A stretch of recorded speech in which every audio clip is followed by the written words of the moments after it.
تو اس میں تو آپ لوگ کبھی الیکٹرانک میڈیا کو اپریشیٹ نہیں کرتے کہ یہ ساری چیزیں پی ٹی آئی کے لیے, تمام جماعتوں کے لیے ایکولی ہم سب کے لیے کر رہے ہوتے ہیں. جس ٹاک شو میں اگر نون لیگ کی نمائندہ کچھ لوگ بیٹھے ہوئے ہوتے ہیں تو آپ لوگوں کو بھی تو ہم لوگ بلاتے ہیں, آپ لوگوں کو بھی تو ہم بٹھاتے ہیں, لیکن سمجھ سے باہر ہے کہ آپ پھر آ جا کر الیکٹرانک میڈیا کے اوپر ہی برسنے لگ جاتے ہیں. بہرحال مجھے یہ بتا دیجیے کہ جو ٹی ٹیپ والے ہیں, ہم یہ دیکھ رہے ہیں کہ آپ لوگوں کو یعنی پی ٹی آئی والوں کو یہ مینڈیٹ دیا گیا کہ آپ جو ہیں وہ مزاحمت کا راستہ اختیار کریں. جو جیل سے ایک پیغام آیا تھا عمران خان صاحب کی طرف سے سہیل آفریدی کے لیے, میں اس کی بات کر رہی ہوں. اور پھر ٹی ٹیپ والے جو ہیں تحریک تحفظ آئین پاکستان والے, ان کو یہ میسج دیا گیا کہ آپ مذاکرات کریں. تو پھر آپ کو نہیں لگتا کہ وزیر اعظم صاحب کی جب سہیل آفریدی صاحب سے ملاقات ہو گئی تھی, ٹی ٹیپ کے جو اچھک صاحب ہیں وہ بھی جب مل لیے تھے, کچھ دنوں کے بعد ملاقات ان کی ظاہر وزیر اعظم سے بھی ہو رہی ہے, پہلے بھی معاملات ہو رہے ہیں, تو ہڑتال کو مؤخر نہیں کر دینا چاہیے تھا آپ کو؟ اس پر کوئی بحث, کوئی بات, کوئی ڈسکشن ہوئی ہے آپ کی پارٹی کے اندر؟ دیکھیں 8 فروری کی جو ہڑتال ہے نا, یہ تو ایک ہم برسی منا رہے ہیں دوسری جو ہمارا مینڈیٹ لوٹا گیا. 8 فروری تو وہ ظلم ہوا آسمان جو کہ شاید کو پچھلے 100 سال میں کہیں پوری دنیا میں کسی ملک میں یہ ظلم نہیں ہوا کہ پورا ایک پارٹی کا 2/3 کا مینڈیٹ ہی لوٹ لیا گیا. یعنی کہ آپ نے پہلے ایک پاکستان کے مقبول ترین لیڈر کو جھوٹے کیسز میں جیل میں ڈالا, اس کی کردار کشی کی, اس پہ جھوٹے گھٹیا ترین کیسز بنائے, پھر اس کی پارٹی کا نشان چھین لیا, پھر اس کی سیکنڈ ٹیئر کی جو لیڈرشپ ہے ان کو مجبور کیا گیا بندوق کی نوک پہ کہ وہ پارٹی چھوڑیں اور پارٹی سے لا تلخی کا اعلان کریں. جبری پریس کانفرنس متعارف کروائی گئیں. آپ بار بار ماضی میں نہ جائیں نا, کیا ہوا کیا نہیں, ابھی ماضی میں جائیں گے پھر ابھی کسی نون لیگ کے رہنما سے ہم بات کریں گے تو وہ پھر آپ کو 2018 کے الیکشن یاد کرا رہے ہوں گے, پھر یہ بحث دور چلی جائے گی نا. سر 8 فروری پہ آ جائیں نا, جو 8 فروری آ رہا ہے اس پہ آ جائیں نا سر. 8 فروری پہ جی سر. ہم پہ 9 مئی مسلط کیا گیا, ہم پہ سب کچھ مسلط کیا گیا. اب آپ 8 کو کیا مسلط کرنے جا رہے ہیں وہ بتا دیں, اور آپ کیوں مسلط کرنے جا رہے ہیں یہ بتا دیں نا. آپ کے مذاکرات چل رہے ہیں نا, اچھک صاحب مل رہے ہیں نا, آپ کے وزیر اعلیٰ مل رہے ہیں نا. 8 فروری کو عوام نے جواب دیا, ہر چیز کا جواب دیا. 9 اپریل 2022 سے لے کر 7 فروری 2024 تک جو کچھ تحریک صاحب کے ساتھ ہوا, جو کچھ عمران خان کے ساتھ ہوا, جو کچھ کارکنان کے ساتھ ہوا, اس کا جواب 8 فروری 2024 کو پاکستان کی عوام نے گھروں سے کروڑوں کی تعداد میں نکلا. اور اگر 8 فروری 2026 کو عوام جواب نہیں دیتے ہیں, عوام باہر نہیں نکلتے ہیں, پھر کیا کریں گے آپ؟ ناکام ہو جاتی ہے آپ کی یہ کال بھی, پھر کیا کریں گے سر؟ اس کا جواب بھی سن.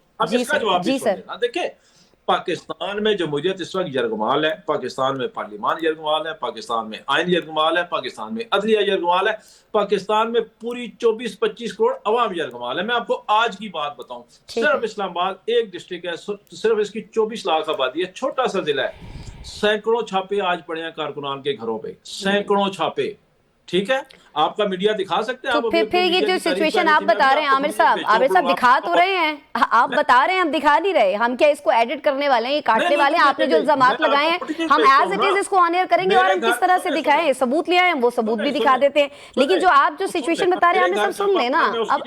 عامر صاحب عرض تو سن لیں, عرض سن لیجئے, پھر آپ جواب دے دیجئے گا نا. یہ جو سچویشن ابھی آپ نے بتائی جو بقول آپ کے کریٹ ہوئی ہے, عدلیہ ہے, پولیس ہے, تمام لوگ آپ نے کہا کہ ملے ہوئے بقول آپ کے, تو اس سے تو پھر آپ یہ کہنا چاہ رہے ہیں کہ یہ ہڑتال پھر ناکام بھی ہو سکتی ہے, یہ جو کال ہے یہ احتجاج کی ناکام بھی ہو سکتی ہے پرسوں 8 تاریخ کو.